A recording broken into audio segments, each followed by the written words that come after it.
Stipa Zambogna per quando ha bisogno, finalmente in pensione. Questo è il titolo dell'ultima commedia dialettale scritta e diretta da Ciro Intermite. È stata presentata con tanta semplicità, ma anche con tanto entusiasmo, con tanta energia, al Teatro Orfeo 1915, davanti a un pubblico che si è fatto trascinare in spontanee e sane risate. Un pubblico che si è divertito come si sono divertiti gli stessi attori. Grande successo quindi per l'intera compagnia teatrale L'Età Mor, fondata 14 anni or sono dall'appassionato Ciro Intermite. Squadre e attori sono tutti del rione Tamburi: Vito Intermite, Anna Di Bello, Giussi Intermite, Michele Balestra, Terry Trani, Pierpaolo Perrone e lo stesso Ciro, padrone assoluto del palcoscenico. È una compagnia nata nel 2009 e all'epoca un mio grande amico Pino Pittaccio mi diceva picchiatelo guagnone e le menate in dalla camera, e così abbiamo iniziato a fare teatro.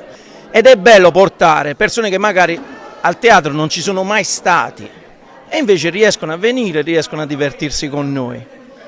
Noi ci veniamo a divertire a teatro ed è puro divertimento.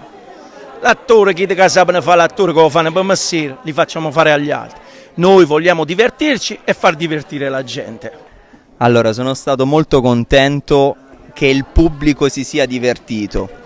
Noi quando saliamo sul palco cerchiamo nel nostro piccolo di poter dare sempre qualcosa, indipendentemente dal ruolo che ognuno di noi ha nella vita quotidiana.